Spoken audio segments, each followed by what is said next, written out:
We also need that. Yeah, I'll take it. Thank you. Awesome, thank you. I found one.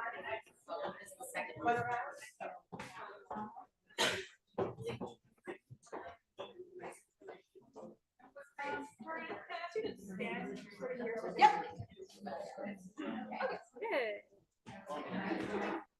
Okay. Okay.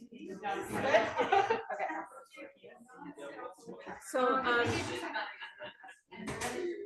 say for the overhead, if I'm presenting up here, so actually I'm going to put this up first. Just to, I like to cover things with that. You just can do sort of Command F, or sorry, Control F. Option. Sure, it's Control F. Command, or it has to be this command. Yeah. And then it should go full screen, but it's not working. Yes. I don't know what. Do you know how to do? Worked. Oh, well, that's easy. Okay. Okay. Yeah. So. Oh, I need the HDMI that is plugged into that. Do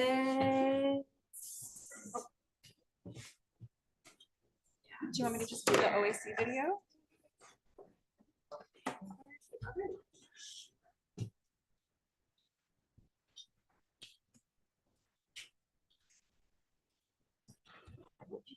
I'm going to share screen on the Zoom. You like people. I don't wait.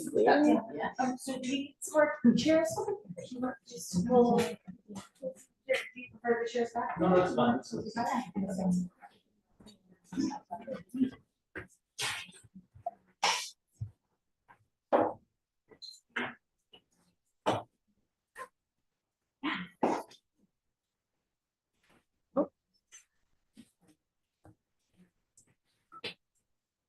The sound is.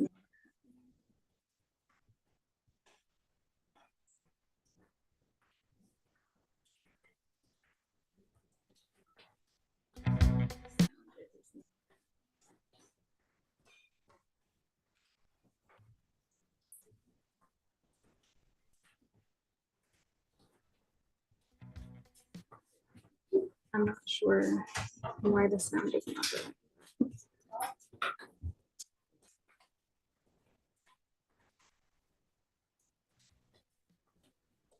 I'm not sure why the sound is not good.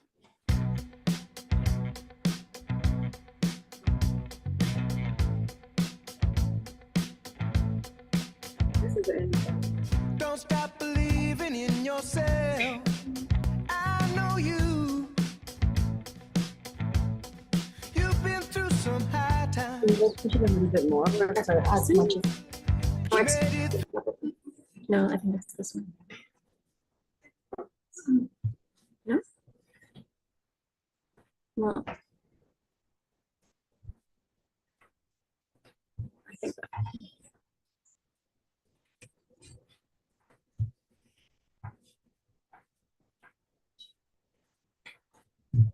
I think for the volume's muted. Oh. There we go.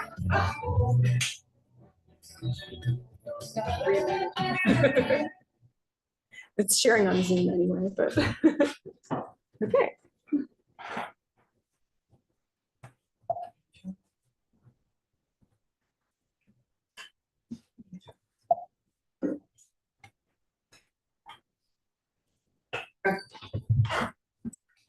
I hope you all enjoyed the pre-video. Ontario Arts Council has asked all recipients of grants to play it, but we are happy to, and we have official thanks for OAC funding, in our regular script.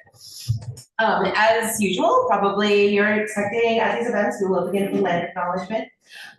We are currently on the land of the Haudenosaunee, Anishinaabe, Huron-Wendat, and more recently, Mississaugas of the New Credit, dish with one spoon. We are all expected to caretake this land. We do expect that everybody here will take this very seriously, and not just as something that we do as word of mouth, that we will think about the land and the injustices, the genocide, the colonization, how this impacts Indigenous people and people such as myself who are settlers, and how we have an obligation at events like this to make a space for Indigenous voices. And we do hope that you will think about things like ranking your politicians, supporting land back movements, holding people accountable for murdered and missing women, girls, and to us LGBTQ Indigenous people. You know, the boil water advisories on reserves have been going on for decades now, and it's absolutely unacceptable. There are so many things that you can write your MPs about, that you can talk to your social circles about, that if you have extra money, you can give it to. And we hope that you will sincerely consider doing all of that. This space also believes that Black Lives Matter, and there's no space for any sort of bigotry, which includes homophobia, biphobia, transphobia. I mean, we are in the oldest LGBTQ bookstore in the world, so that would be really ridiculous, but don't. You know, Islamophobia, anti-Semitism, any sort of racism is not allowed here. Thank you. Ableism, fat phobia, none of it. So today's lineup will include, as it always does at Brockton, a guest speaker followed by 4 readers. The guest speaker will have their own Q&A, okay? And if you are online, if you're one of our YouTube viewers, please type your questions into the chat as they come to you, because there is a bit of a lag. We'll have our 4 readers and then a Q&A for all 4 of them at the same time. But again, if you're on YouTube, write your questions into the chat as they come to you, and we will get them read out. And if you haven't already, please follow us on our socials and like and subscribe to YouTube and all of that. And I would like to welcome, I'm very grateful for my co-host today, Jen Albert.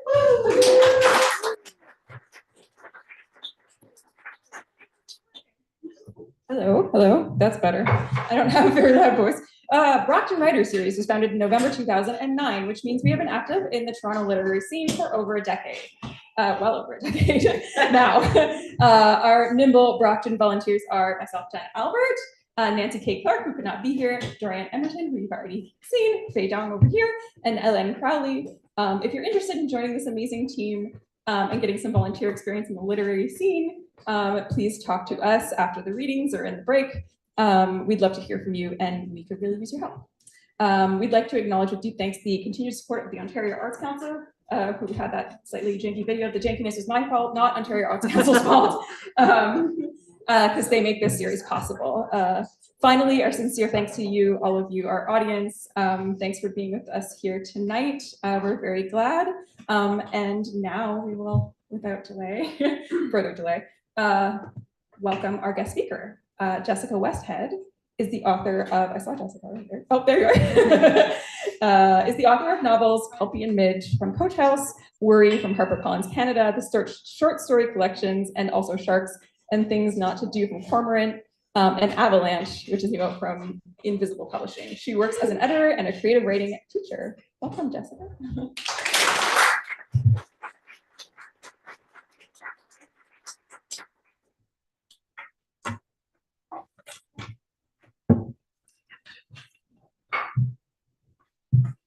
I should be better at mics by now, but I'm always like, what do I do? And then, can everyone hear me okay? Okay, thank you so much. Thank you so much to Dorian and Jen and Helene and Tiana and Faye and Nancy, and thanks to everyone for coming. I'm really excited for Allison and Elizabeth and Jennifer and Denise's readings tonight. So I can only work off notes. I am not cool enough to just go off the cuff, so you'll see me reading my notes. Tonight I am giving a talk that I've called A Love Letter to My Editors, Reflections on Brilliance That I've Gleaned. In the summer of 2001, I walked into Page's bookstore on Queen Street West. Maybe some folks here might remember that wondrous bookstore. independent bookshop of yore that used to be at Queen and John many, many years ago, and I headed straight for the magazines. After some excited searching, I found what I was looking for, and I brought my copy of this magazine up to the cash. I laid it down reverently on the counter, and I smiled at the clerk, who smiled back at me and said, "Let me guess, you wrote something in there." And my eyes got really wide, and I said, "Yes, how did you know?" And they said, "You just look so happy." And I was. I'd had a few stories published before, with writing contests I entered when I was younger, but this was my first time getting a short story published in a real literary magazine, one people that I knew read, and it was electrifying. So I'm going to talk to you about the editor-author relationship tonight, but I don't actually, apologies to that editor, have a specific memory of working with the editor on that story in this magazine. But I do remember that feeling from that time. So I know that it was a good experience because I could not possibly contain my grin when I placed that issue on the counter. I think I probably received a pre-author copy of the magazine, but I wanted to go through the steps of going to a bookstore, finding the issue, and buying it myself. And I can remember that part of it so, so clearly. Because this was one of the first times I felt like a real writer. And though I can't, and I do want to say though, if you're a person who writes, you're a writer, period. And though I can't remember who I worked with, yeah, I just felt so giddy in pages that day. And it was because a professional editor took my words seriously and they published my story in their magazine. What an amazing and marvelous thing. My first title for this talk was The Sparkly Shiny Joy of Having Our Words Taken Seriously, Reflections from an Author Who Also Loves to Edit on the Writer-Editor Relationship. And that one was a bit long, but that expresses how I feel. I did a creative writing workshop with high school students recently, and their teacher had asked me to talk about how a writer can feel confident that their fiction is ready to submit to publishers. And I said that a big part of how I would answer that is to first find other writers you trust, who are at a similar stage of their own writing journey and whose work you admire. So you can help each other polish your work for potential publication opportunities. I told them this is something concrete that they could do right now to prepare for working with editors in the future and just to start their own supportive writing community. Find those peer writers whose work you admire and start your own writers group. If you can't get a group together, I told them, you can still find 1 or 2 peer writers who you connect with and exchange work with them. A really important part of my own revision process involves showing an early draft of a story to 1 or more trusted first readers who know where I'm coming from and what I'm capable of.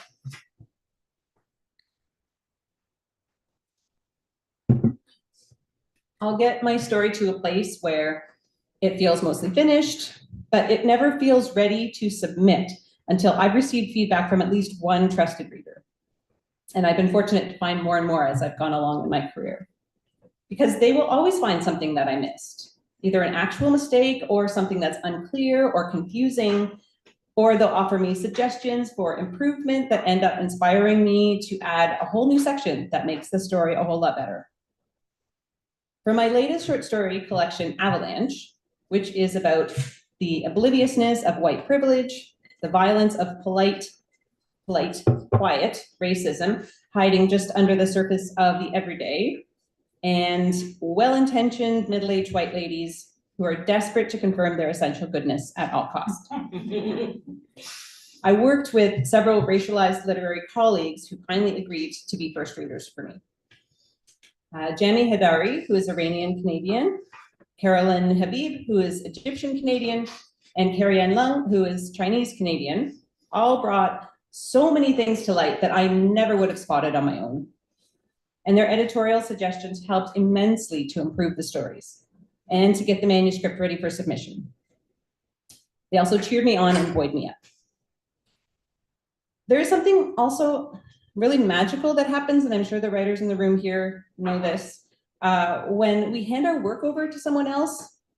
Faced with the idea of our story being read, our imaginations start lighting up again with new understanding about what we want our story to do. We start to make connections and discoveries, and aspects of our story become clearer. Forming your own writing group and critiquing each other's work can help to prepare you to work with editors as well. Not all editors are created equal. Sometimes they will overstep or make bad suggestions. Years ago, I remember another writer telling me that an editor had, at a literary magazine, had basically tried to rewrite her story in his own writing style.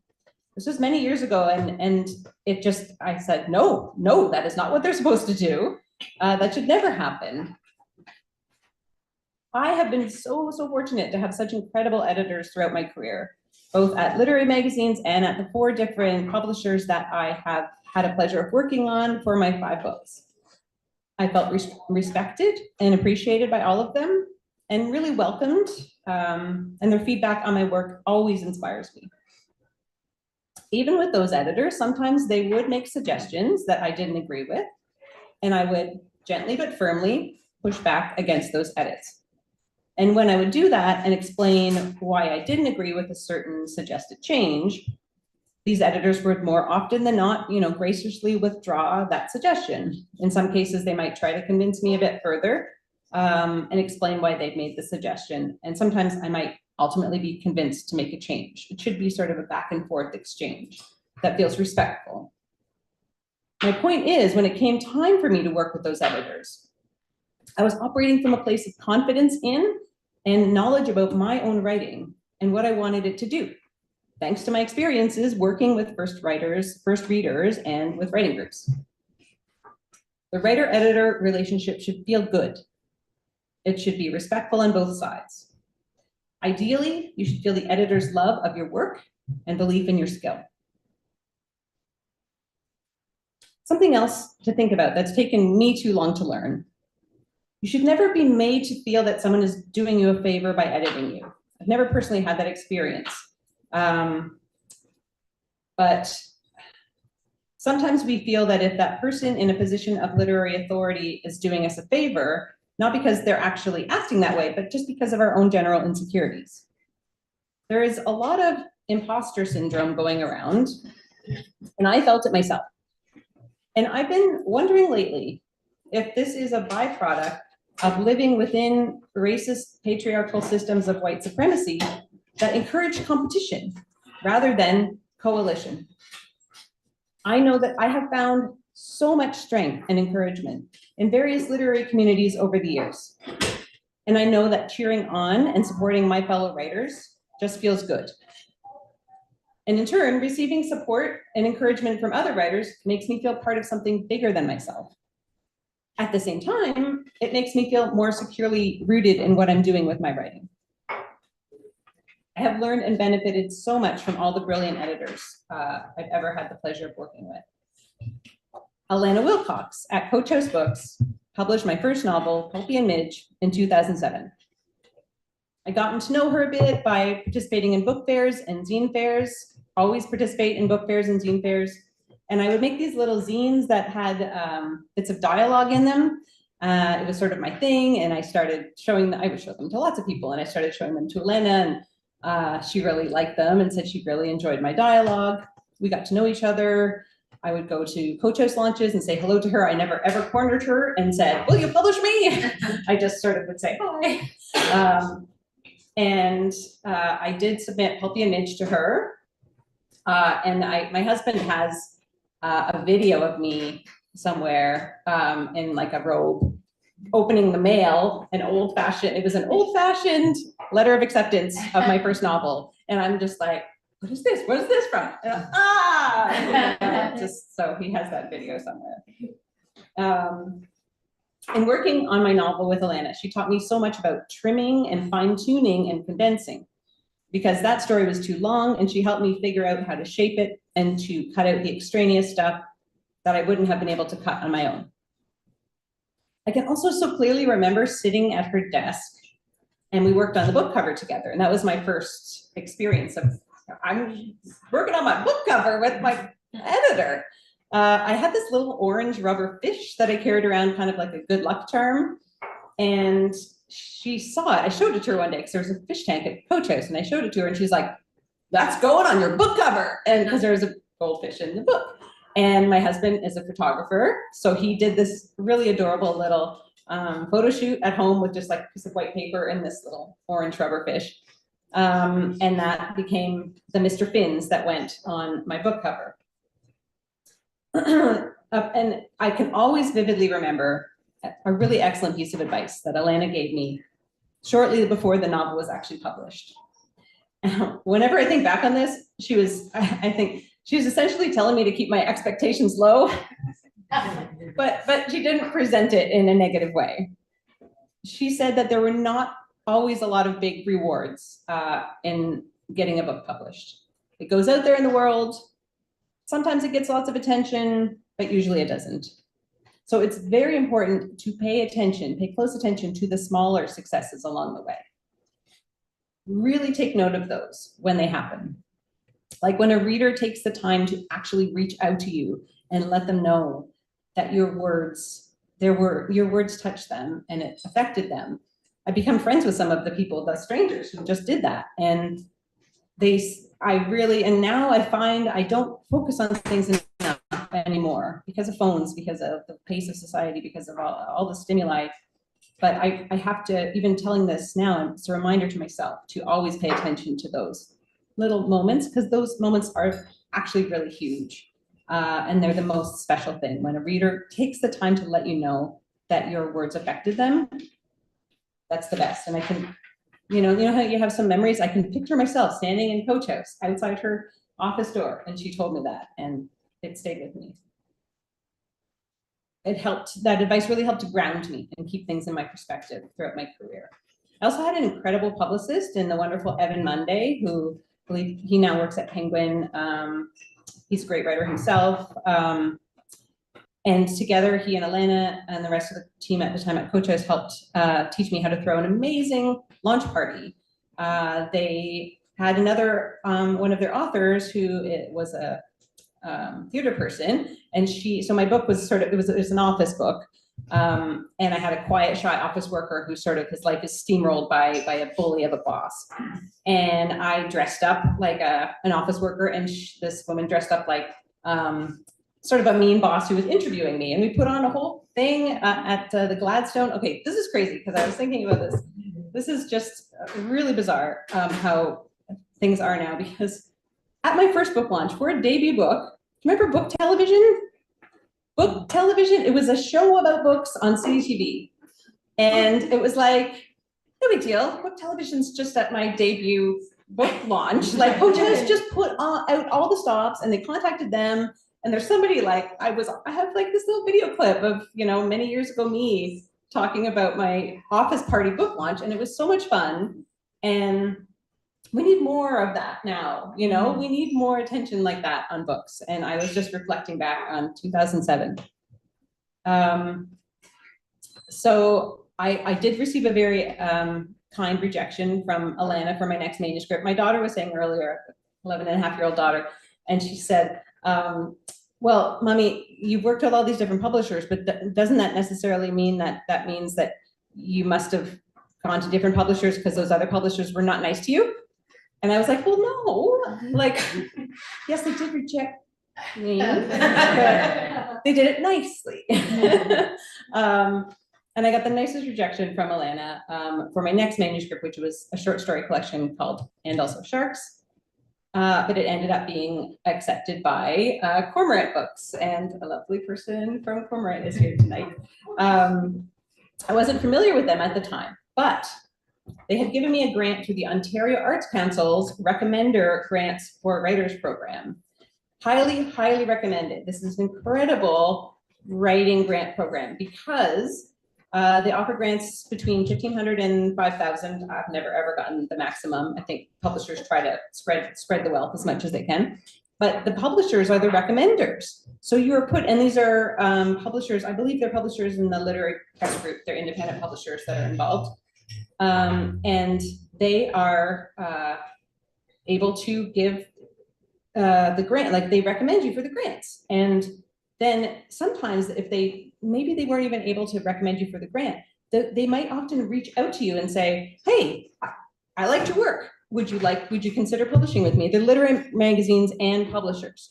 So it's a great way to, like, I hadn't heard of Cormorant before, just because my own understanding of the literary world was small. And I had reached out to them and other publishers. They gave me a nice grant. And then my agent, Sam Hyatt with the Rights Factory, sent my manuscript to Mark Cote at Cormorant Books, and he accepted it.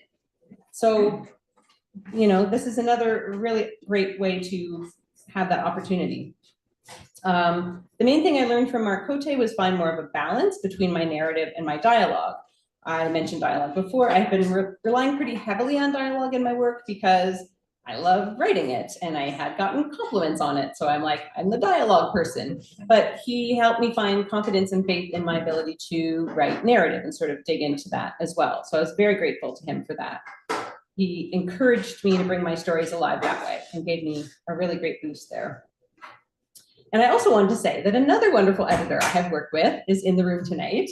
The lovely Sean Sims is here, and Sean published my short story, which was the title story of that collection, and also Sharks, in an anthology he curated and edited, also had a great party for it, called Friend Follow Text. And Brockton Writer Series host Dorianne Emerton was also in that anthology. So that's pretty cool.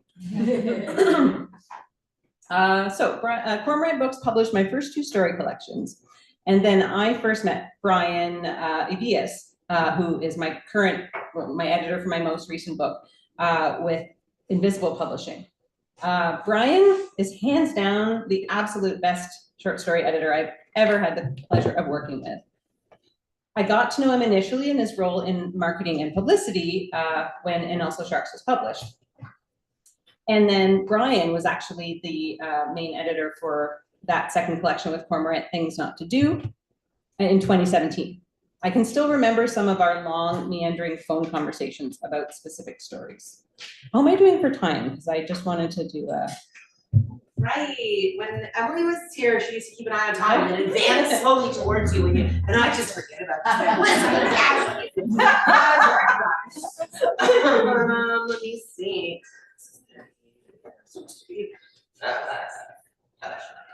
Yeah, we have like maybe 5 more minutes, because we did start a little bit late. Yeah, we might have like about 7 minutes. Yeah, that's fine. That's fine. Okay. It was 7:33 when I was like, oh, we don't have microphones, so I always start late. Okay, so then I wrote my novel Worry, and I received so many rejections for that manuscript before I did find a home with Jennifer Lambert at HarperCollins Canada. And the story of how it got there is a really long and winding road. Fast forward through the long and winding road. But ultimately, Jennifer was my editor there. And she actually, it was this whole thing, all of my, it's such a process that I was, thinking about, my long and winding road of my career. And Jennifer is wonderful. I'd actually met her when Pulpy and Midge, when I was writing Pulpy and Midge, and I remember meeting her at some conference or something. And she was the editor at the biggest publishing house, which I now know really doesn't make a big deal. But at the time, HarperCollins was interested in my novel, and it was Jennifer. And years later, I got to work with her, and she's just wonderful. She's a brilliant editor. She met with me at HarperCollins. She really liked the novel, but then she had to go and convince the marketing department to take a risk on me. And ultimately she was able to convince them, and they published my book in fall 2019. I can remember most of what I loved about my experience with her. I loved her enthusiasm for my story, and my brain just lit up. Like, it was just this seamless process where she just got what I was trying to do, and and then she helped me do it. Jennifer gave me a very kind rejection for my next novel, which is my most current, my next short story collection, which is my most current book, Avalanche. But they had first right of refusal, which means it's in your contract, you have to show your previous publisher that book. But I was actually excited to get the rejection because I had been dreaming of working with Brian Ibias again.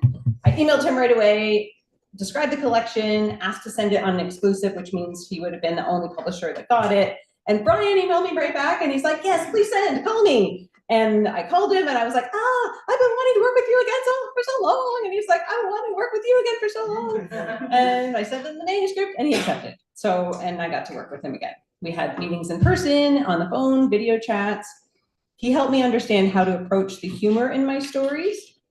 We talked about the importance of making it clear there's a line that should not be crossed, but the characters keep crossing it. He also got me to write backstories on all of my characters, which did not end up in the book, but it helped me differentiate the characters, especially the first person middle-aged white lady voices, which he called sort of the hive mind of Jessica. So that process was just invaluable. I want to make sure to get, I rave about Brian for like another page, but I'll fast forward a bit. I want to also talk about a different kind of editor who brings in a different kind of expertise, and that's the sensitivity reader.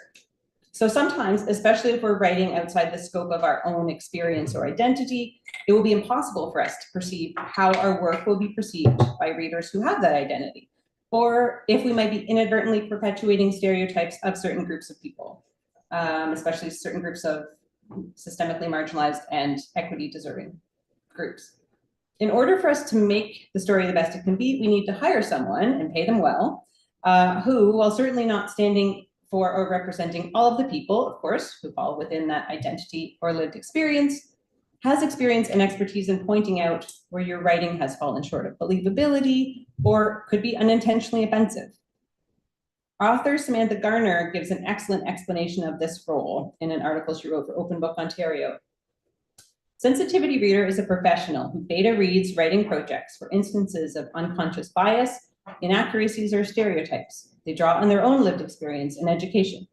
They read for specific areas, including race, gender, neurodiversity, mental health, LGBTQIA+, disability, and sexual assault representation. We all know of a book where the author wildly misrepresented a cultural group or inadvertently reinforced a stereotype. Sensitivity readers help avoid these missteps. A sensitivity reader can highlight potential areas of concern when an author still has time to make adjustments.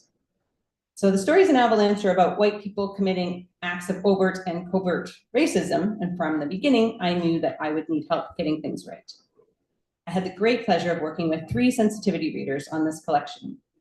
My literary agent, Sam Hyatt, put me in touch with one of the editors at his agency, Tamana Basin, who is a South Asian Canadian. And Tamana did a sensitivity reading for a few of the stories. We paid her to do that work, and then I had a Zoom meeting with her, and it was wonderful, and I've got to know her since then. And she was really generous and really kind. And one of the main things that I was able to sort of extrapolate out, she was saying, you know, you absolutely cannot have the racialized characters in your collection who do have, like, they have supporting roles in the book because they are the unfortunate people who just sort of wander into the path of my frustrating and frustrated white protagonists. But she said they cannot end up being props or devices in the book. They have to be fully formed human beings. And I said, well, how can I do that better? And she said, well, just bring them alive through like body language and have them like tap a foot on the ground or be sitting and fiddling with a book. And I was like, but I knew that. And I've been writing for so long, but I did not feel that I could do that with the racialized characters in my book. And so I was inadvertently perpetuating stereotypes or just kind of having them be more of a shadow figure in the story. So that was so illuminating and so helpful. And once Invisible Publishing accepted my manuscript, I had a conversation with Brian and my wonderful publisher, Norm Nemetala, to let them know that it was absolutely essential we hire a sensitivity reader to read the entire manuscript, and that ideally the editor would be a Black woman, because many of the stories are specifically about white women's racism towards Black women. And I'm very lucky to know the amazing Whitney French, who is a wonderful writer and editor and publisher. And she put me in touch with Brittany Chung Campbell, who ended up doing the sensitivity read for Avalanche. Brittany's insight and guidance were absolutely invaluable. Something I what was reflecting on too was Brittany's idea that we meet on Zoom ahead of time. And she very kindly did that for free. And we met each other and I told her about the collection. Whitney had sort of briefed her about me already and introduced us. And I just thought, in hindsight, you know, we got along great right from the beginning. She was just radiated warmth and I was so excited to work with her. She said she was excited by what I was doing with the collection. I was very flattered. But if one of us, you know, had felt like, oh, this isn't a good fit, that would have been a great opportunity for Brittany to say, you know, actually I'm busier than I thought, you know, and just sort of, and I think that was really, really helpful and very, again, generous of her to have that meeting and allow us both to have that level of comfort right away, you know, and then I gave her my collection and then she gave me incredible feedback. I'm almost done. I don't want to rush too much, but just to say that one of the main aspects that Brittany identified was to ensure that I found moments in the stories to point to the result of the harm caused by the white protagonists in the story. I was essentially ridiculing their behavior. I do use humor in the book, never to make light of the reality of racism, but just to poke fun, but also in a compassionate way at the white protagonists who were just sort of really floundering through. But I did need to include, she said, a few more details that would subtly but clearly illustrate the negative effects of some of those behaviors. And I did do some revisions and showed them to her. And she said, you know, we were both like, she's like, what if you do this? And I'm like, I already thought of doing this. Look at the scene. And it was really great. So, and in one story in particular, the title story, Avalanche, it's about a white mom in an emotionally abusive relationship who wants to take her young daughter to a women's march to feel empowered. Brittany drew my attention to the importance of alluding to the erasure of the experiences of women of color in the Me Too movement and the women's marches, which disproportionately centered the experiences of white women. And I was able to sort of subtly have some details in there that did point to that. We also hired Haudenosaunee writer and editor Alicia Elliott to do a sensitivity reading for one story in Avalanche that deals with anti-Indigenous racism. Alicia's generous and perceptive suggestions allowed me to clarify the intention of that story. And just one more thing, I have a quote from Brittany that she wrote about the work of sensitivity reading. On a social media post that Brittany Chung Campbell wrote, she described the work of sensitivity readers this way. Some call it censorship. Some call it unnecessary. Not every story needs a sensitivity reader. So why do I offer these services? I offer my services for authors writing major characters that represent marginalized groups they're not part of, authors who want to represent experiences in a just and fair way. I do it for the authors dealing with certain subject matter they're not an expert on or haven't experienced themselves. I do it for the authors who want to share stories without perpetuating wrong or harmful stereotypes or misconceptions. And through this journey, with every new project, I meet incredible authors who are changing the landscape of storytelling, whether they know it or not. So grateful for all the editors, and I'm happy to answer any questions that anyone might have. You have that second one? Yes. Okay.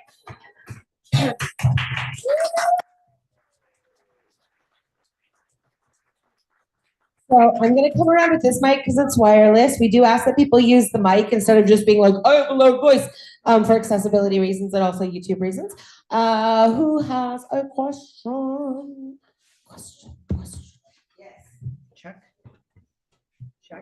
I just wanted to ask about the proportion of editing that takes place in person versus on the page. I find when someone gives me something to read, I'm really quick to get the pencil, but I wonder in a book or a collection how long you have to talk first and get to know each other before you start penciling things. That's a great question. I think we have a mic. Oh, thank you very much. Oh.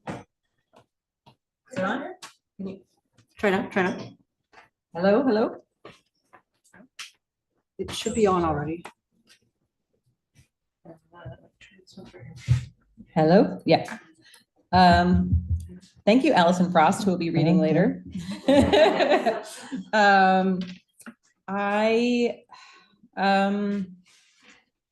Yes. Well, I think it's different with every editor that I've worked with. And do you mean like having meetings ahead of time and Before you look at the text. talking before you look at the text? I think every editor works differently. I don't really remember, but it was 2007, so it was a while ago, but I don't really remember meeting.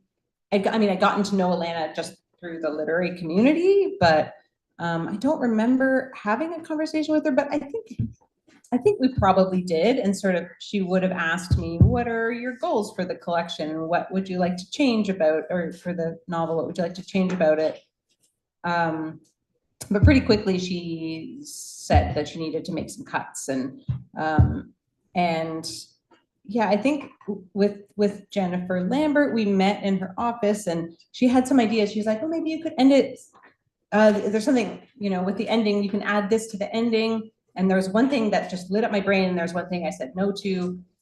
And, but that was then she sort of got right down to it. With Brian, Brian has a really cool way of working because he really likes having chats, like conversations, and then I sort of take notes. And I remember in particular one, like with, and Things Not to Do, there was a story I was unsure about and I didn't know if I should keep it in the collection. And he argued with me why I should keep it in the collection. And I, again, another one of those memories that just stands out. I remember like walking near the No Frills in our neighborhood and just, you know, he was arguing for the story. And I said, okay, yeah, I guess I'm coming around to it. Yeah, we'll keep it in. And then with Avalanche, he's a friend too. He's gotten to be a friend over the years, but we met in person, just outside by the beach. And he told me sort of, we talked about the humor in the book and gave me some examples of how we could approach it and sort of made a plan of when he would edit. And then a lot of our edits almost went back. We would go back and forth in text with each other. Oh, and he I like Word documents and Brian likes Google Docs. And I remember he was like, we're going to work in Google Docs. And I remember I was doing my shopping, some grocery shopping, and I was wandering around the supermarket aisles and like, I don't know, Brian, I don't know about these Google Docs. I can't press save. I don't know. And I was very resistant to it, but it ended up being such a great experience. And it was such a it felt so smooth. Like we did a lot of work together, but it felt really smooth and really fun. Because sometimes we'd be working in real time in the Google Doc. I'm like, okay, I'm coming around to the Google Docs. I see that this is, but I still would every so often save, download the PDF or the Word document from it because I wanted to save his comments. And so yeah, every editor is different. That's a great question. I do think though, and I keep thinking about that meeting with Brittany about I think that should always be the way it's done. And I think generally I got to know the editors always a little bit. So there's that trust that starts because you need to know that your writing is in good hands. And for me, I was very fortunate that Coach House was my dream press. That was my first press I really wanted to be published by. And, I got rejections at other places, but that ended up being my first place. And but sometimes people might end up at a publisher where they're happy to be published, but they don't necessarily know the publisher. And so that getting to know you, even just going for coffee, and talking about the stories, and hopefully, you should feel them just being like, we're so happy to have you here, and we're so happy to be publishing you, and to really feel that love of your work. And because then you have to be vulnerable and you have to let them suggest changes, that you will be more likely to be able to evaluate, I think, if you trust that person and you feel like they're looking out for the best of your work. Yeah. Thank you for the question. Yes. Hi, a question from the Zoom YouTube live stream from Jeff D83. Jessica, how has your mindset to working with new editors changed over the years? Thank you for that great question, Jeff. How has my mindset to working with different editors changed over the years?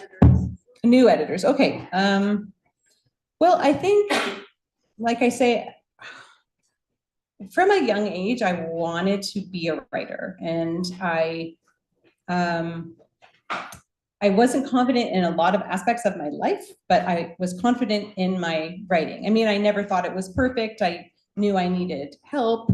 My dad is now, at the time he was a high school English teacher, so that might have helped a little bit, but I knew that I could be edited, but I also knew, well, that doesn't resonate with me. I mean, didn't have that word at the time, but I think as long as I feel that person is excited about my work, and it should be the same, that I would be excited to work with them.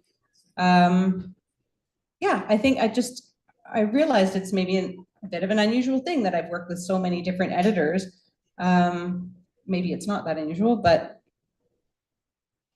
I think that I'm always open to work. I mean, I just actually want to work with Brian for the rest of my life now, but I'm still meeting, I might meet a new editor at a literary magazine and get to know them that way. And so I love people who edit. I'm not an editor at a publisher, but I am an editor myself, and I really respect the process and the work. And so, yeah, I'm always open to just getting to know people at different editing capacities. Thank you, Jessica. That was wonderful. Thank you so much. Wow. Okay, so now that we are reaching the world through our very own YouTube channel, we need your help to make that YouTube channel a beautiful, wonderful thing that reaches into the internet and grabs authors and eyes. So please, if you want to get on your phone right now, you can find us and you can like and you can subscribe, and that will help us get out in front of the eyes. I say this every time, but my kiddo watches gamers on YouTube, and they're always like, smash that like button. And I'm like, they're so annoying. But then I come up here and I do the exact same thing. But yeah, I'm not gonna also tell you how a Kirby does a Kirby thing. No, I'm going to tell you who our readers are. First, I'm going to tell you that we also would like your money. So as you saw from the video up front, we do get funding from OAC. Thank you very much to OAC. OAC also loves to see that people are doing their own thing to get money. We pay every single author. We pay our guest speakers.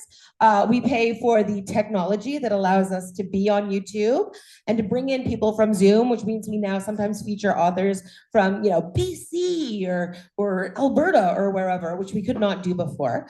All of that costs money. So we can take your cash donations if those exist, but there's not a lot of cash donations anymore. So we do also have a PayPal. So it is PayPal/Brockton Writers. Probably the best way to get it is to go onto our website, send us some money. We would really, really appreciate it. Again, for the people at home, if you have questions for the readers during their readings, please type them into the chat as they occur to you. And first up, we have Allison Frost. I actually met Allison through Jessica. So as Jessica was saying, forming a literary community is really important and wonderful. Allison writes in a room with many windows in a house with many children in Toronto. Her work has appeared in Room, Joyland, Prairie Fire, and the Capilano Review. She has won Room's Creative Nonfiction Contest. Pretty good resume, right? Woo! Come on up, Allison.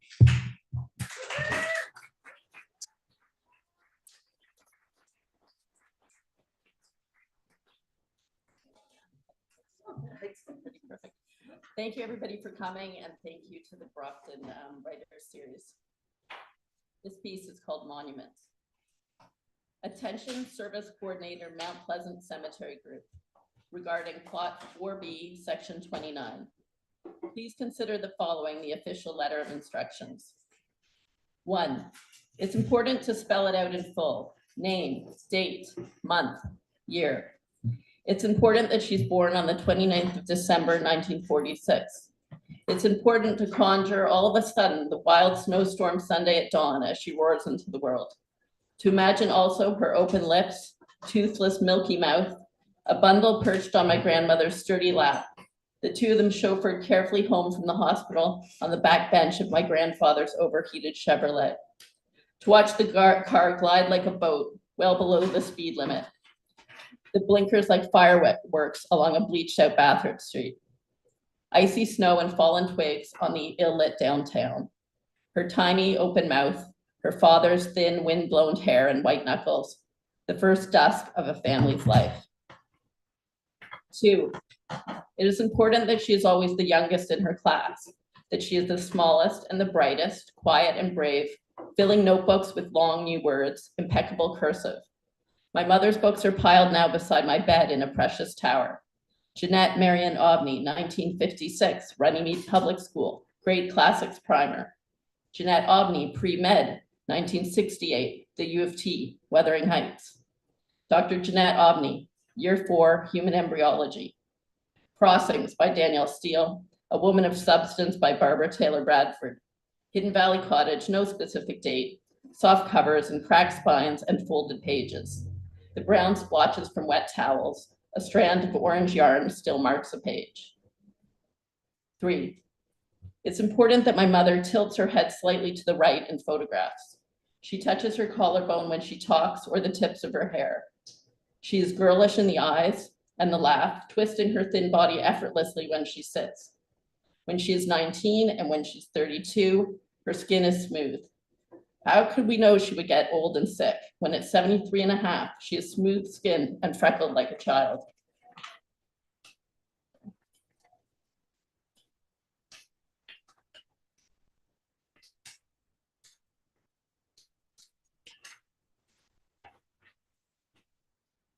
In the last photo of our mother, she cranes her face proudly up to the camera from a lawn chair. She has a fleece blanket pulled up to her chin and her swollen feet are covered. Her eyeglasses are a cheerful red, fashionable, professional. She's grinning, the blue sky reflected in her glasses, distorting her roomy eyes. She laughs at the state she's in. Nothing indicates that this will be the last pair of eyeglasses and the last photo at home. 4, she must be just shy of 36 years old in the framed photograph we take off the piano to place beside her hospital bed. The photo was taken at the Sunnybrook Stables, down the road from this very room, past the parking garages and the garage signage, out of sight of the brick towers and the jaundiced lights of the main complex. The stables belong to a different world, green, unfettered, and bold. In the photograph, our mother is surrounded by her children, directing us with her whole body, her arms, her hips, her smile and voice towards the lens.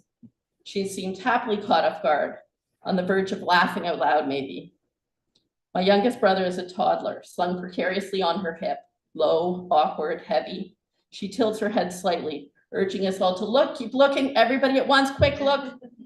The sun, the sky, the camera, posterity, the fence, the horse, its huge mouth in action, and its giant teeth. It's important that it's a Friday morning when my brothers and sisters and I walk together where the stables used to be. We are milling around on the grass of an old paddock. Already Friday again, after so many unanchored days and nights, looking up from the parking lot to our mother's room, waiting on picnic benches, clutching phones. This day has the air of a Friday, an air of anticipation, that edge between the end of something and the unknown. We're children and we are grown, picking up sticks and knocking them on broken pickets, making nervous jokes and kicking at the grass very green for October. Our movements, our inane chatter, checking our phones. It's all for lack of know-how. We can't decide which corner of the white picket fence was ours from the childhood photo, which bit of road and grass it might have been. My youngest brother can't remember seeing the horses at all. My older brother has been afraid of horses ever since. None of us can tell you how we're going to do this next part. We walked loop upon loop as if some deliberateness could rearrange the clouds, reroute a plane, or alter the course of this day. And then when the phone rings, we run. We run together as if we've always known the way, as if there are no other people, no stairs upon stairs, no doors, no alleyways, no beeping machines or squeaky shoes. Her hands are pinned down on the side of her body by tubes, heavy with the weight of time and the end of air. Here we gather, winded, gently holding our mother's cool foot and her flank and her wrist. She can't tell us anything anymore. We'll never know what she is seeing or remembering.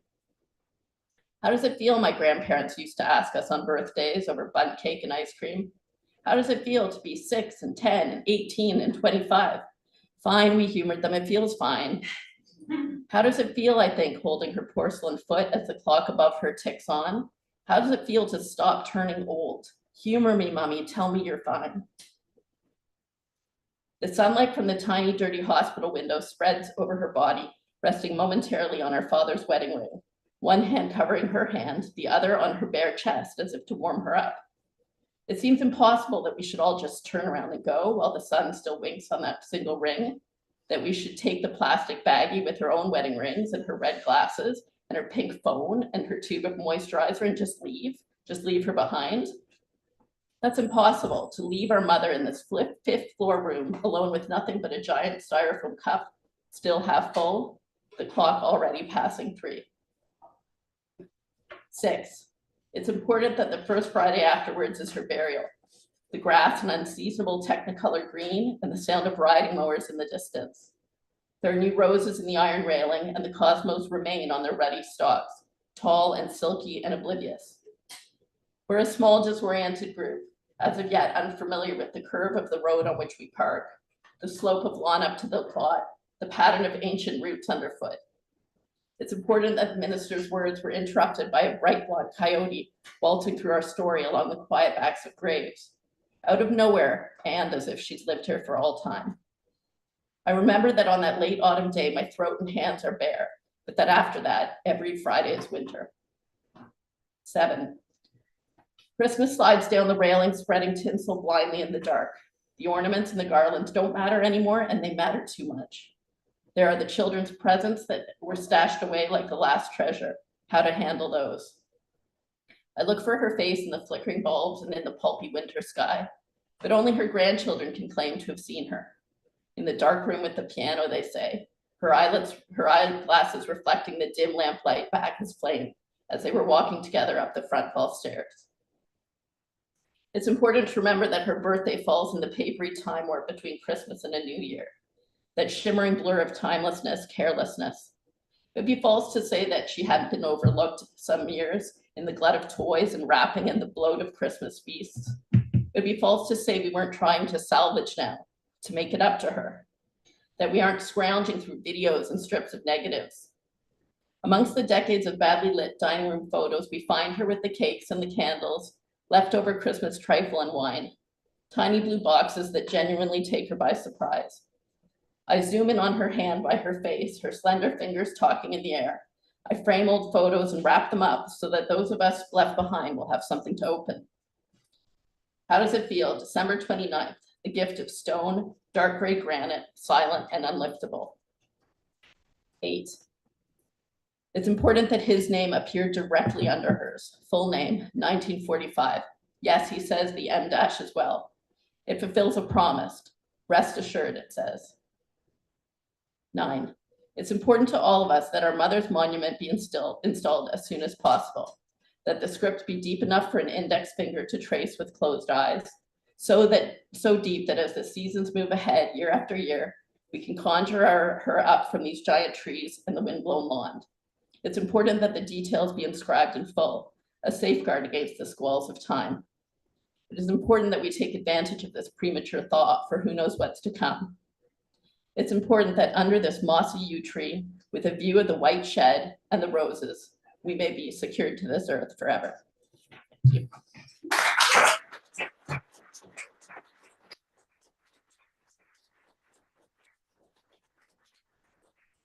Thank you so much, Allison. That was beautiful. Very touched over here. Next up, we have Elizabeth Blair. Elizabeth Blair is a poet and editor.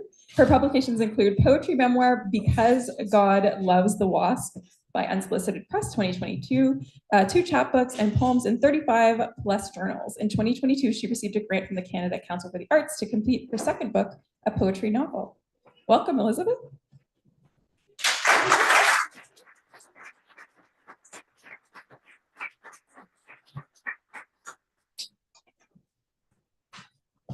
Thank you so much. I'm a little taller, so I'm gonna put this up.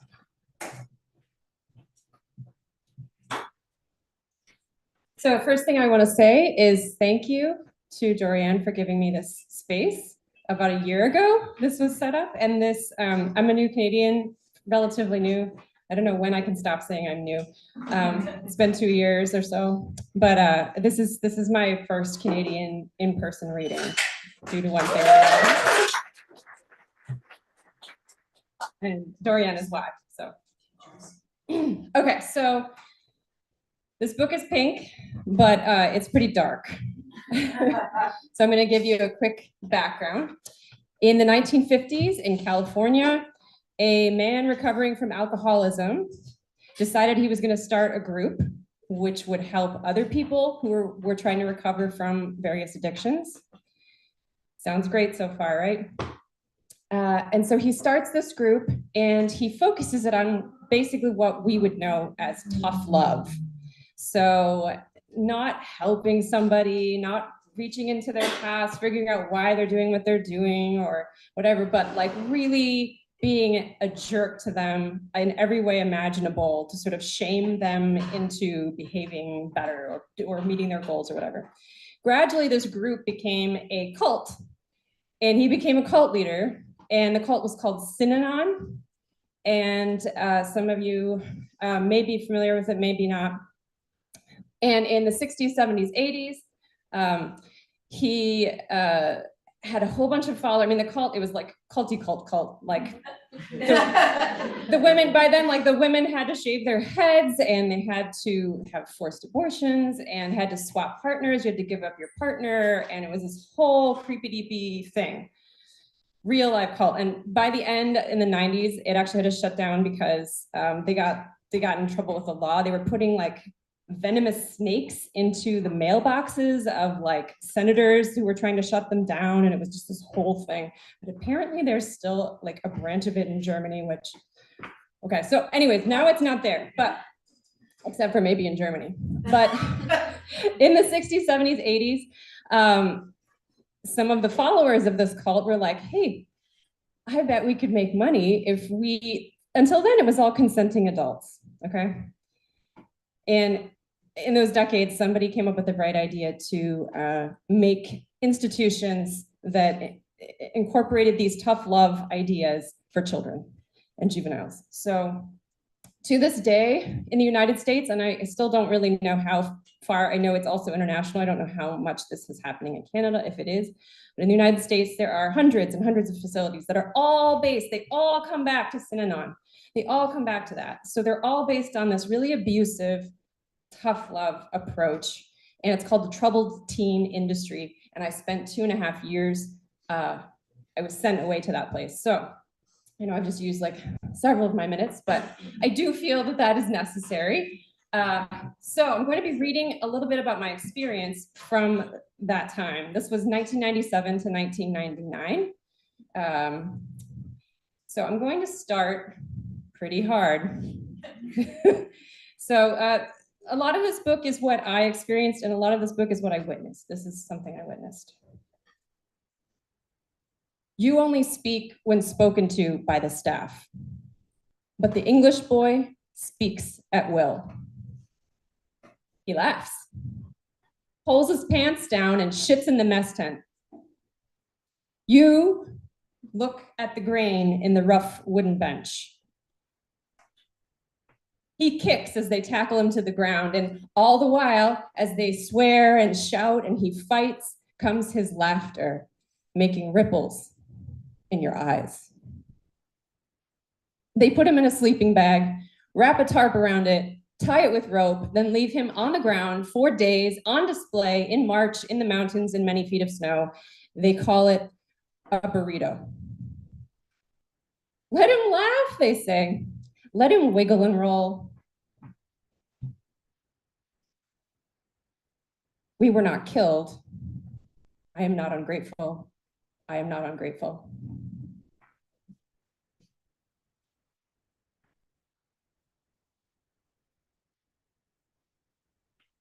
Okay, so that story was from the 6-week boot camp that they send you to first to break you, and then they send you to a school. So I'm gonna read a couple poems from they call it a school. They call it a school, okay, it's not a school. It's in the middle of nowhere, about 8 miles from the nearest town in the mountains in Idaho. Actually very close to Ruby Ridge, where the Ruby Ridge crap went down, if you're familiar with that. So they would do these things where we had to do like 24-hour intensive culty things. You run in place for hours while he yells.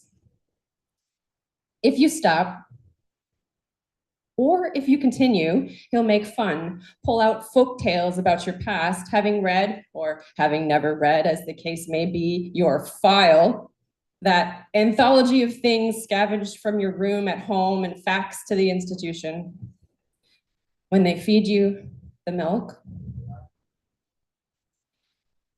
the man circles a field mouse running under the gaze of her god. Everything you're doing is wrong. When they feed you the milk, it may not all go in. Everything you're doing is wrong, and now he says you're doing it right. Collapsed on the floor, vomit between your legs, blood vessels breaking above your eyelids.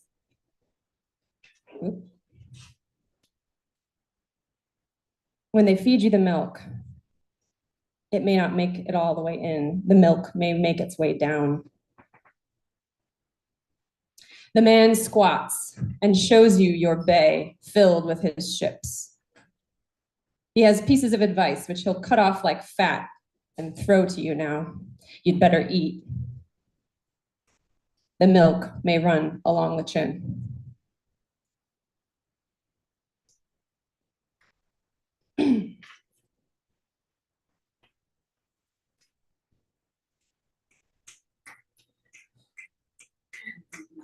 Thank you. I didn't actually look at my time that I started. I was going to. I have my partner's watch on and everything. If you timed your thing, do your thing.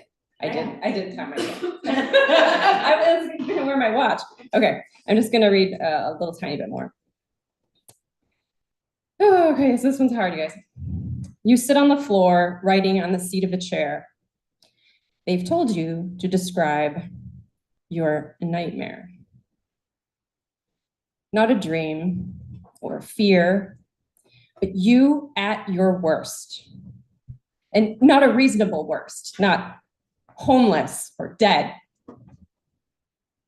Go farther, dig deeper, be honest, don't sugarcoat it. I want to know, what are you capable of? The music concusses, the man screams, you spin their wool, you can't not to find the worst imaginable thing. Only horror will pass muster, gain you praise, make you safe.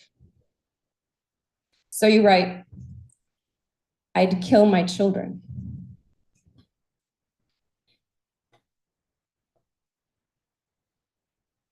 Sorry, it's got me. And now begins the rest of your life living with this.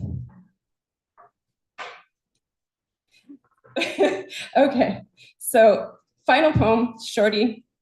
It's the only upper in the book. And it's not much of one. I told a kind woman who worked in the kitchen I'd write a song about her one day. I haven't. Her name was Janet. She was older, had dyed red hair. We washed dishes together. She brought me some small relief, which I don't know how to sing. Let this poem then be hers, dug into the earth by its own weight.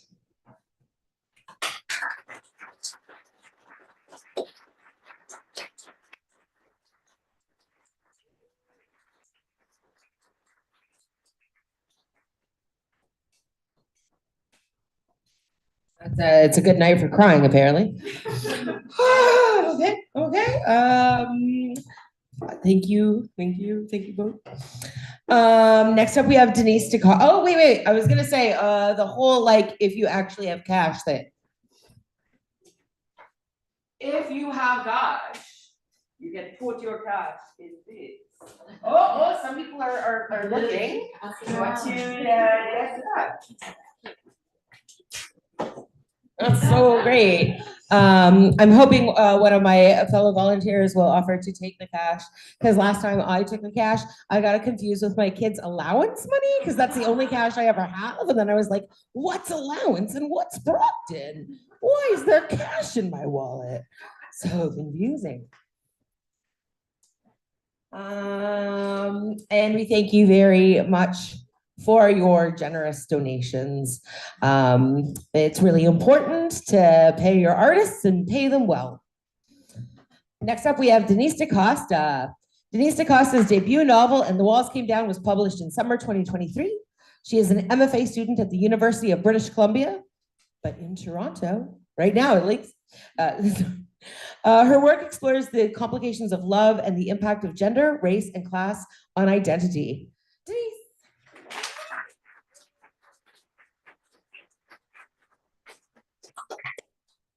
Adjust this if I knew how.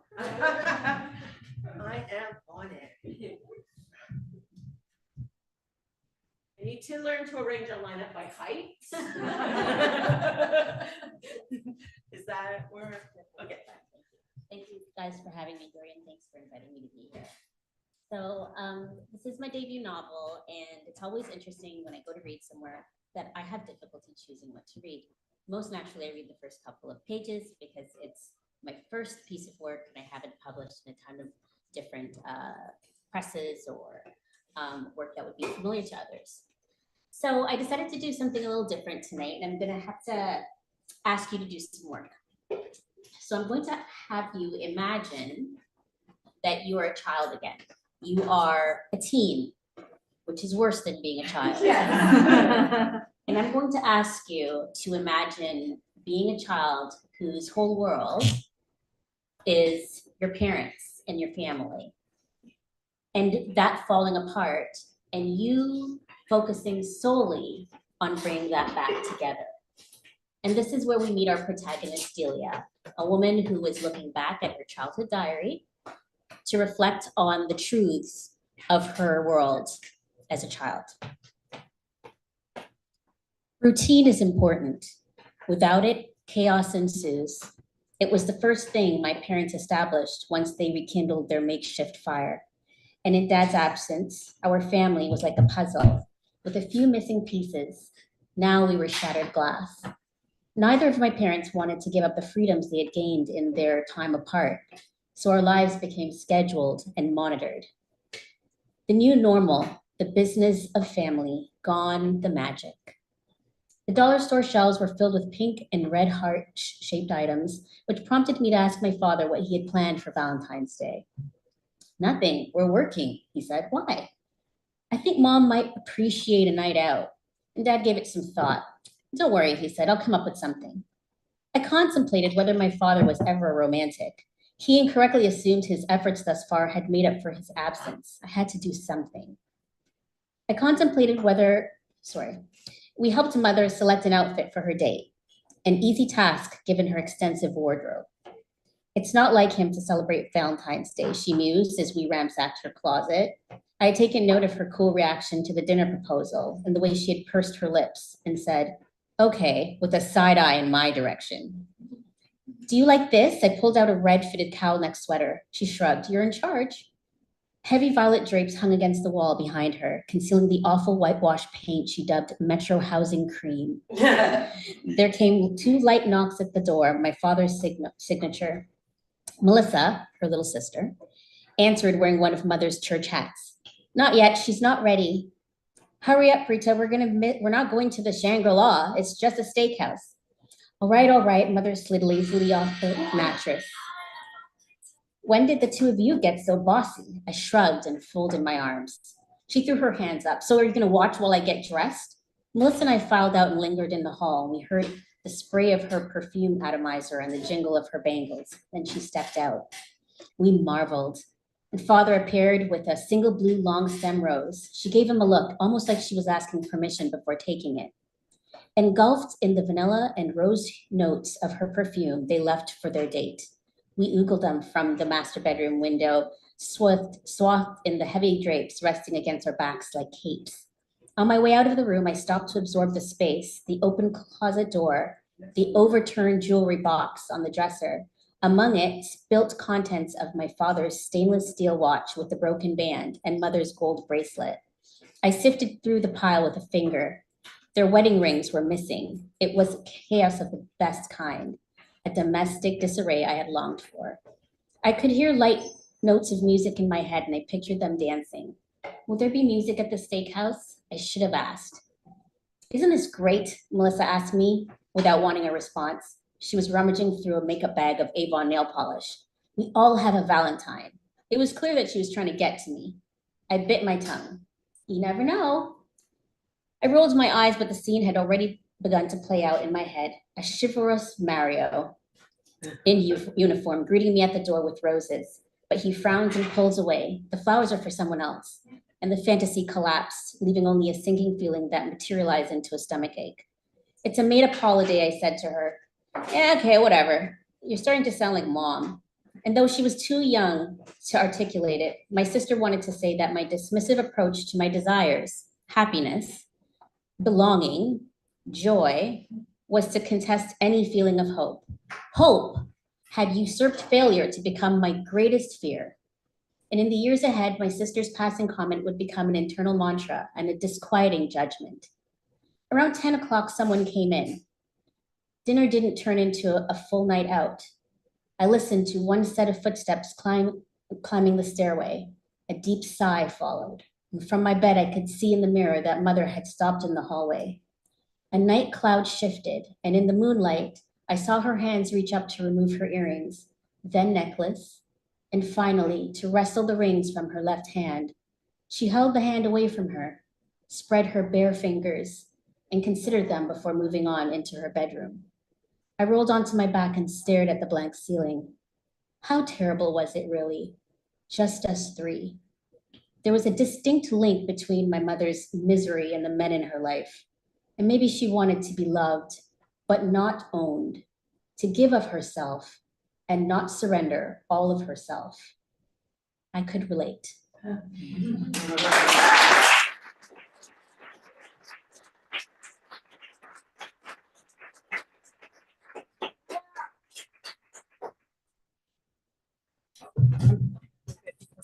The next person is online. Thank you so much, Denise. That was wonderful. Congratulations on the debut.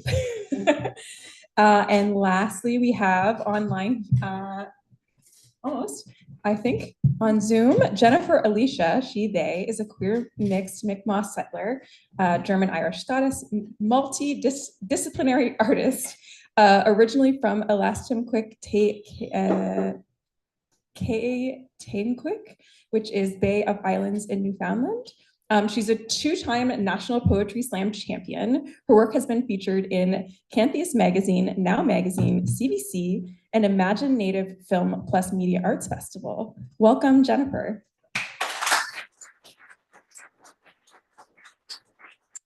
Thank you so much. Can you hear me okay?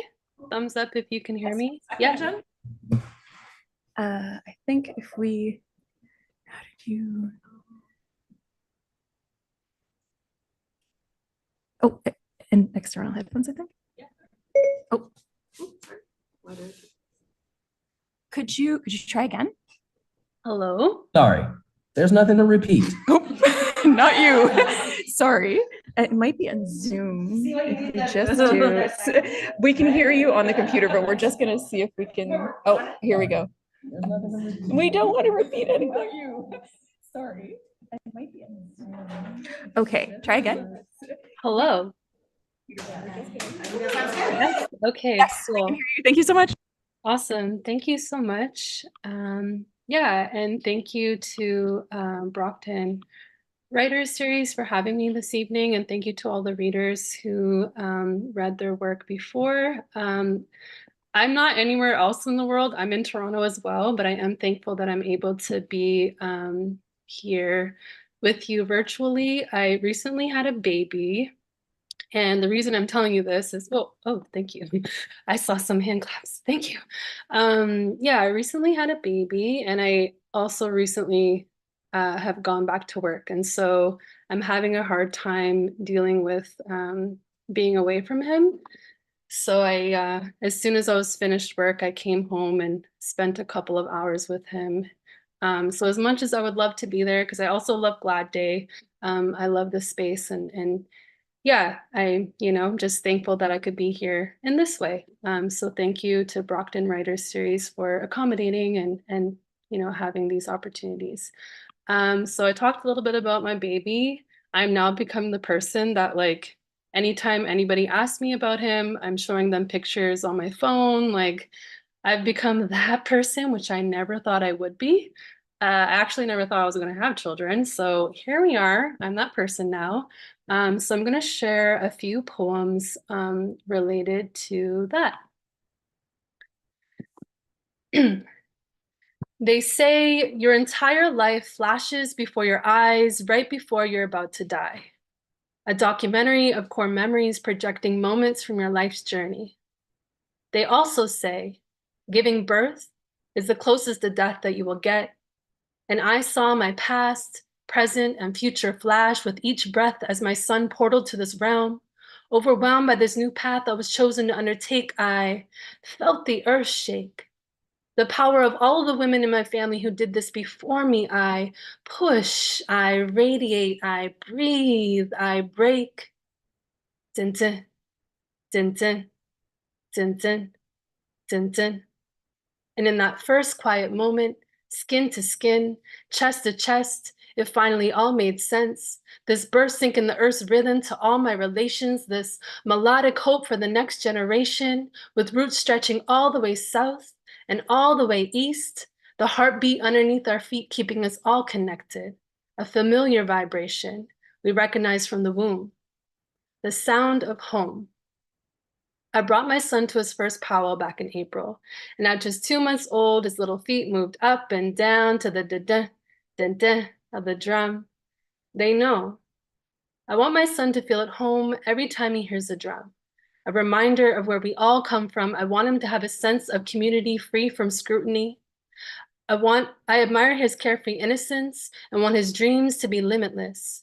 I want him to feel comfortable in his authenticity when he enters the circle, that he be met with smiling faces and warm embraces. I hope he always has happy feet. Even if he dances off beat, that joy is what he feels when he remembers these spaces, my boy. I hope you never feel out of place. That anytime you do feel lost, you put your hand on your chest and remember where you come from and who you are, my little star. A supernova is when a star reaches the end of its life, exploding into a burst of light. The remnants get converted into energy, and energy never dies. They say giving birth is the closest to death that you will get. So let it be supernova, our babies, the stardust colliding to create new futurities, syncing the earth's rhythm to all our relations every time we hear that dun dun, dun dun, dun dun, dun dun, dun dun. So that's the first one. I can't hear you, but I can see you all clapping. So and your reactions. So yeah, thank you. This next one is called Our Bodies Are Medicine. They say treat your body like a temple. I say I treat my body like my homelands, cautiously caressing these slate rock edges, morphing and shape-shifting like the Atlantic Ocean I grew up on. Sometimes I'm a peaceful Sunday morning, the aroma of Nan's Jig's dinner boiling on the stove, a cotton candy sunrise. And sometimes I'm a raging hurricane, a force to be reckoned with, my body, vessel of all of my ancestors' memories before me, a storm brewing in the belly. I want to tidal wave and onto the rocky shores, drag everything out with me, tumble coarse grit and atrocities into petty pebbles. I want them to choke on my waves. Them, the decision makers, making decisions about other people's bodies, gaze upon this vast body of water, this giver of life with such shame. I said, I treat my body like my homelands, bountiful and abundant. The land is medicine and so am I, with mountainous curves that can heal generational hurts. Be careful with me. Pink sky in the morning, sailor's warning. So let this be your warning. There won't be another one. So that was that one. Thank you. I'm just gonna keep pushing through until I have my timer here. So I'm just gonna keep going until the time runs out. Okay, so this one is called Things No One Told Me as a New Parent. Things no one told me as a new parent. A black hole love as infinite as the universe, swallowing up every single ounce of me, so deep that even the mere thought of my baby hurt drowns me in tears, and oh, the tears, how they come so easily. A love weighing so heavy on your chest that you feel like you can't breathe, festering in your exhaustion just to watch his little chest rise and fall as he sleeps. How the baby monitor becomes TV screen and the new binge-worthy show. This new life, a reminder of my own and how fragile it is. How the saying, tomorrow is never promised, is now the mantra you repeat every morning. That I would risk everything to protect him by any means necessary. And now I know why they say mama bear. Because I fear what I would do if anyone ever puts a single finger on my baby, the contradiction of the joy of his existence and the fear of his existence. How the world will treat him in all of his authenticity, with roots in Turtle Island all the way down to Haiti. How the first time you make him smile, your heart will be confetti. And the first time you make him laugh, you'll want to do it over and over and over again, because how is this little human so happy to see me? And how my son sees me. People tell me that I'm spoiling him. I pick him up too much or hold him too often. The paradox of these sediments while watching babies being pulled from rubble in Palestine. How it makes me hold on to him even tighter. The rage I feel because I now know this type of love and couldn't fathom the heartbreak. The fear of when he goes out into the world, this cruel, cruel world, the urge to protect him so desperately, to hold him in my arms forever, his existence a miracle, both joyous and terrifying. As poets, we paint pictures with words, but there are no words to adequately describe the love you hold for your child. The closest is how grandfather Khalid described the bond with his martyred granddaughter Reem, soul of my soul, a bond beyond this realm, a black hole love to infinity and beyond. Thank you. Just seeing how much time I have. Okay, I have time for one more.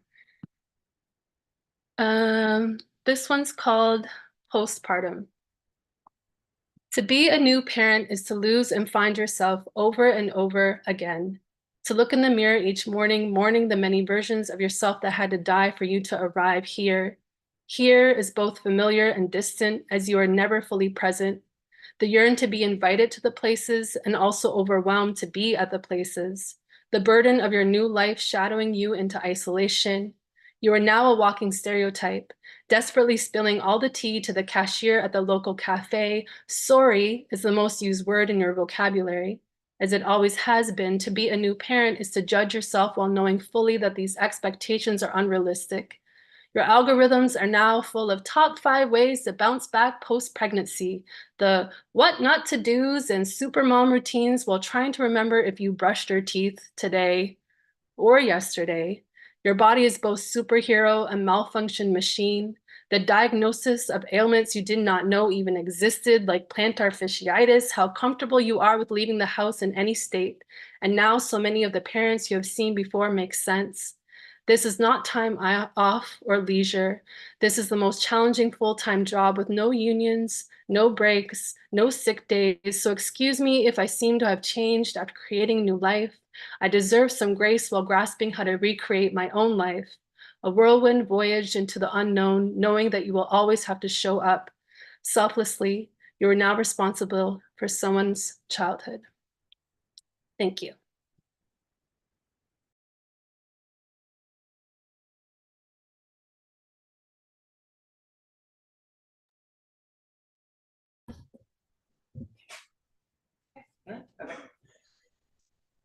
So that was a little too real for me.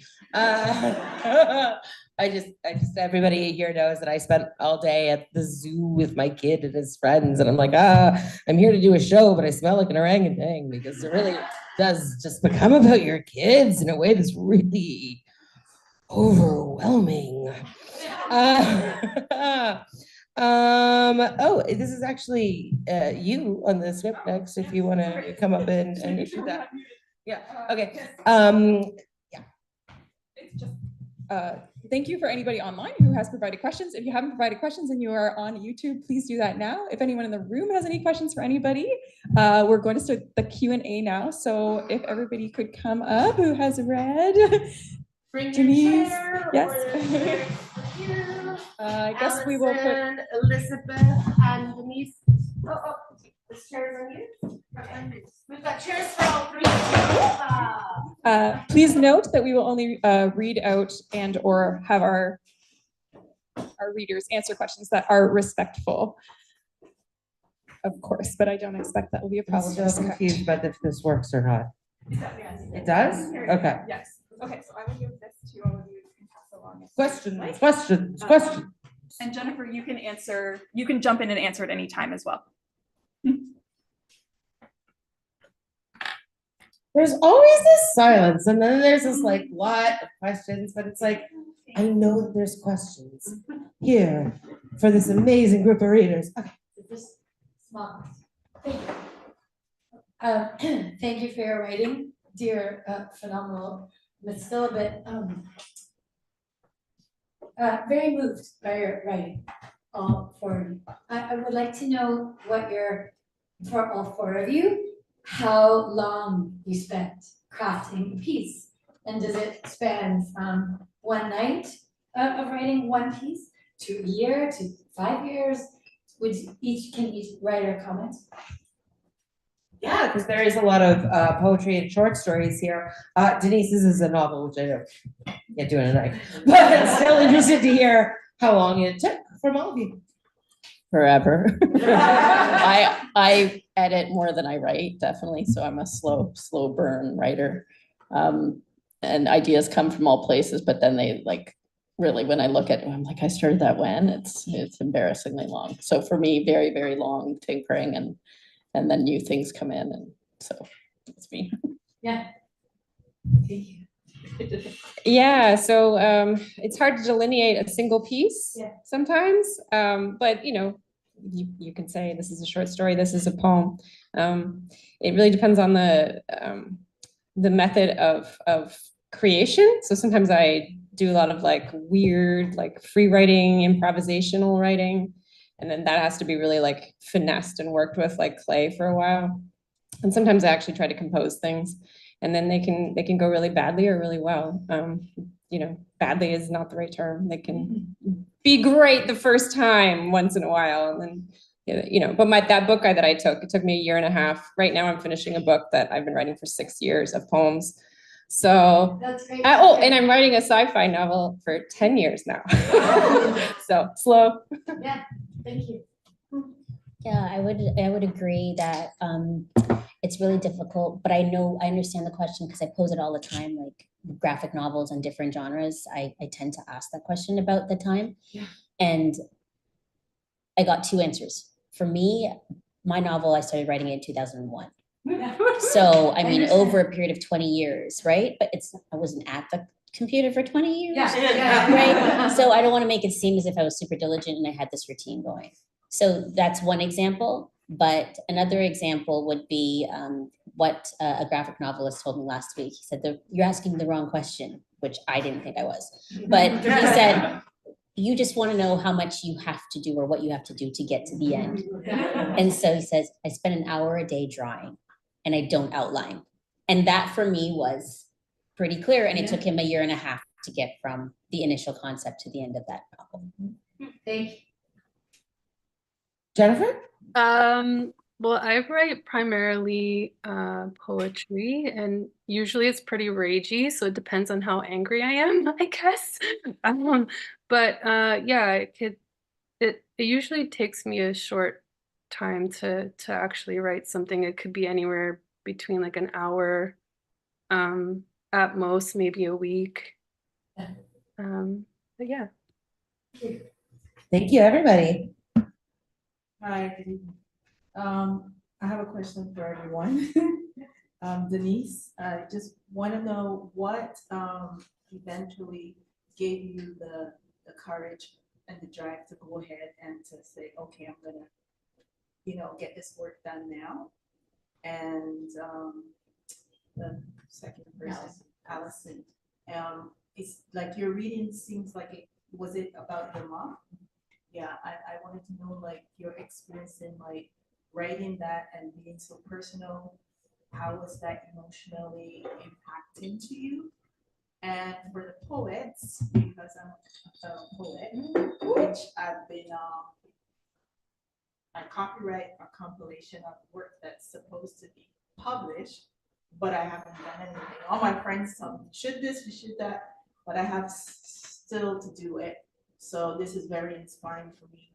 So I wanted to know for you, what sets of poetry, how do you select like what to put in what particular category or a compilation, like when you name the work or whatever, decision you make in putting it into publishing?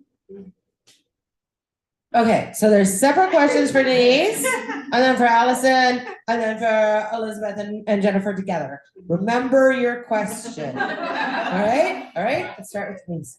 So the answer is structure.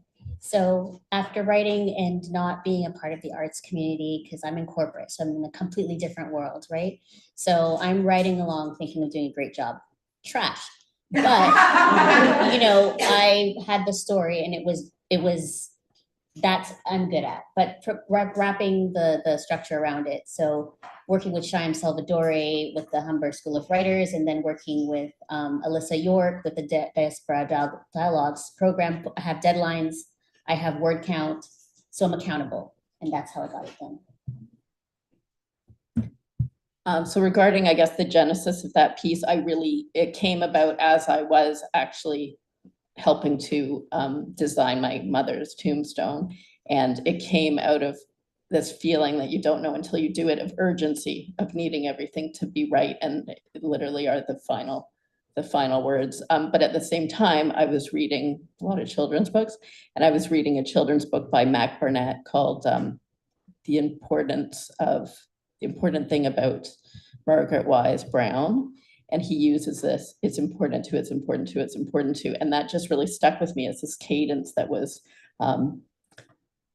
pleading a little bit. And so I think those two things, so I was literally jotting notes for the tombstone, but at the same time, I was talking to myself and to whoever out there. Because I was also I was doing all this work with the funeral director during COVID. So we didn't actually, it was all on email. So I felt like I was talking into a void about something that was the most important thing in the world. So. Yeah, I really loved that litany. It's important too. It's really effective. My question, okay, I'm gonna remember my question. How do I decide how to put poems together into a collection, right? So I cheat. I've never actually done a collection, unpublished or published, that was random, not random, but like me pulling together an actual collection. What I do is I make something like that's a memoir, but each poem is like, instead of a chapter memoir, each poem is like a chapter. And I have a chapbook that's like basically a love letter to a friend who got out of an abusive relationship. And each poem is like a section of that letter. And the book I'm finishing now is a novel in poetry form. Same as the memoir. So I, did I do that? No, battery. Oh, battery? Yeah, it's fine. Yeah. You just put fresh batteries in there. So is this on? Nope. Yep. Jennifer's not. So. Okay. So I cheat. So I make themes around them. I make stories around them.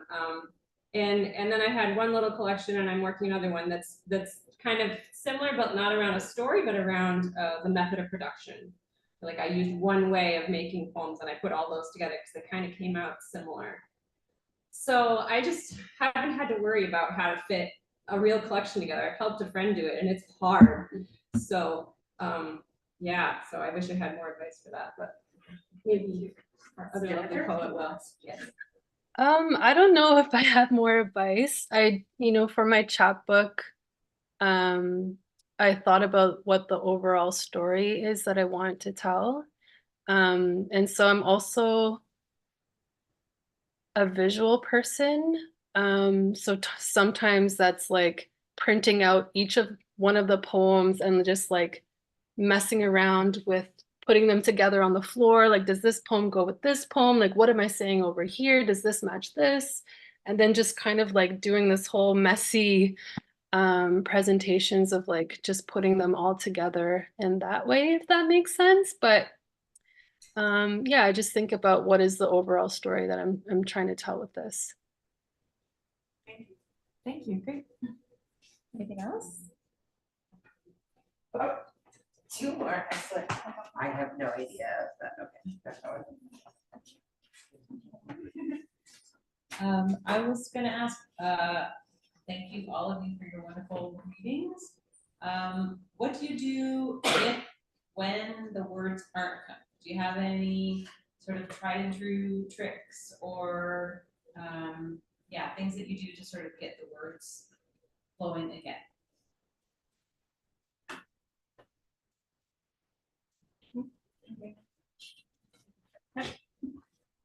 So is this working?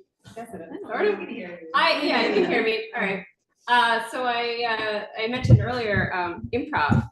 So I use some of the methods of improv to just blah onto the page, basically. Just so that's things like tangents. So I write down a word like fan. Well, what does fan rhyme with? What does fan sound like? What does fan remind me of? Maybe it reminds me of my bedroom in childhood because there was one in the window, and maybe that leads me to the flag outside, and maybe that leads me to like the way the flag was like all ripped to shreds, and maybe that leads.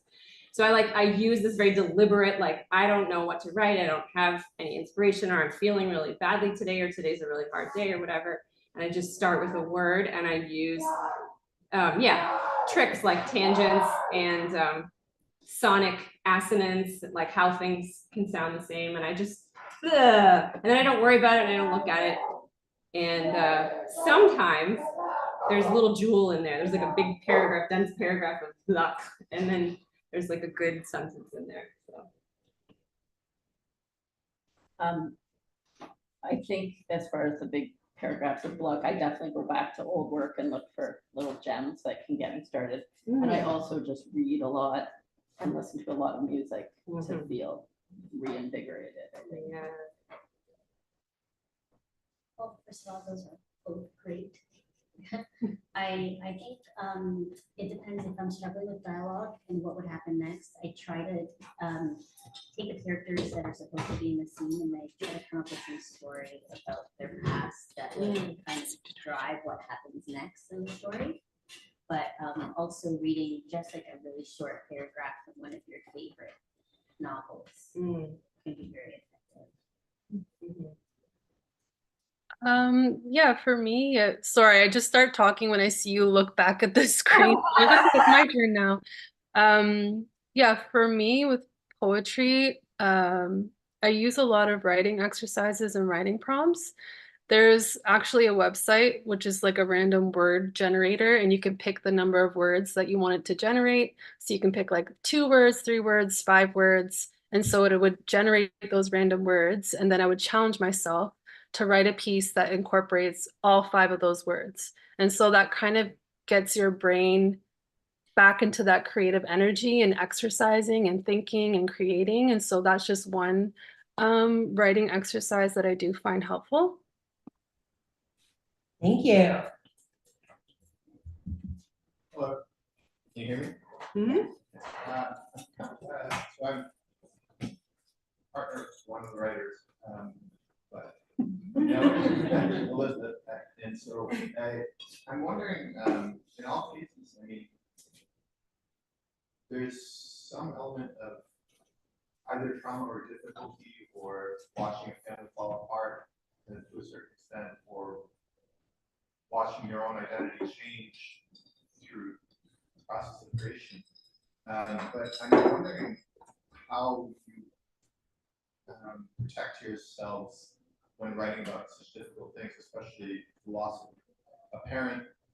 Is the act of creation enough, or is it a double-edged sword? Are there other things that you have to be thinking about and aware of through the process.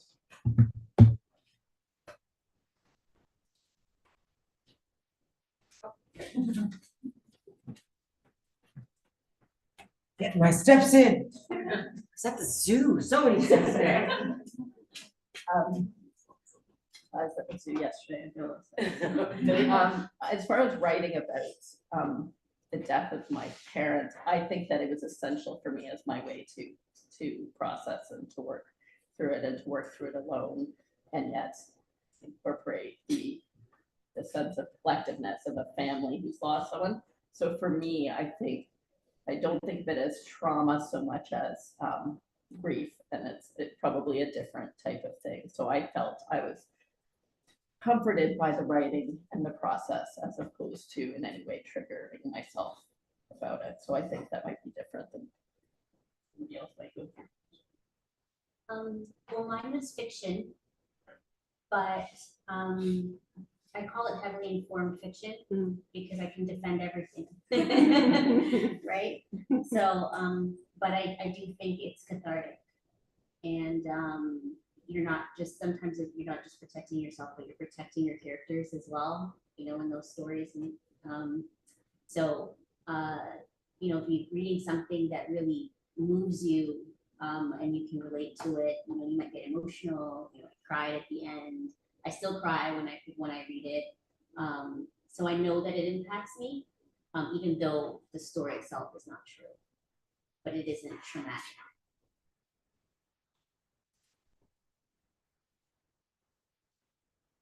I do re-traumatize myself when I write about trauma. So yeah, it's not for the faint of heart. It's not something to be undertaken lightly. Highly recommend, if you can, get therapy or some kind of support system in place, like a purposeful, actual support system, not just I have friends, they'll be there for me, but like someone's going to check in with you every week. You're going to do this, you're going to do that. If you're going to write about something that's really difficult for you. I didn't do that, so that's what I'm talking from a place of experience. I had to sort of mop up the mess afterwards with therapy and stuff. So There's your cue. Yeah, for me, I do write a lot about trauma just because that's been my life. And so I always tell myself and tell others close to me, like, never go to a place that you're not ready to go to, because it can be very dangerous.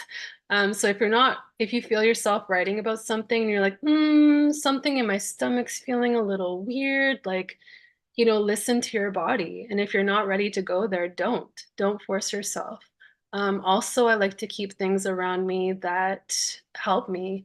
So whatever that is for you, maybe it's a rock, a gemstone, like medicines, your favorite snacks, like a glass of water, your favorite teddy bear, whatever it is. I would encourage you to have that nearby when you're writing. I also have done exercises where I've met with my mentor, and we were going to a place that was extremely traumatic, but she's there and trained and experienced to support me through that memory and support me through that piece of writing. So if you do have mentors or like support people that can help you through those moments, that would be useful, I think. Yes? Anything online? No? Okay, thank you very much.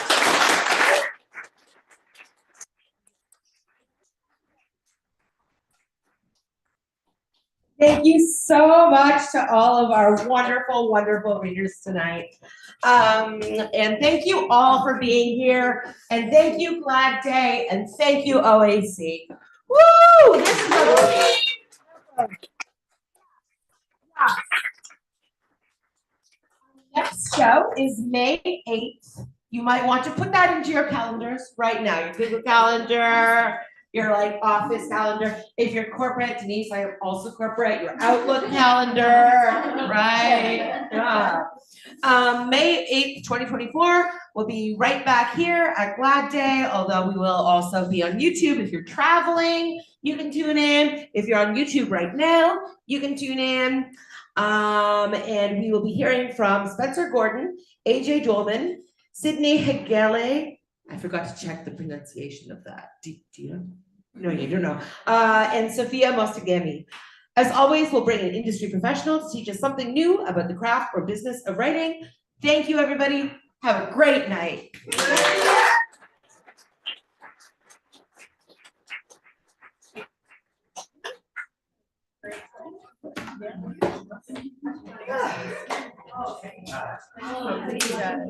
Absolutely.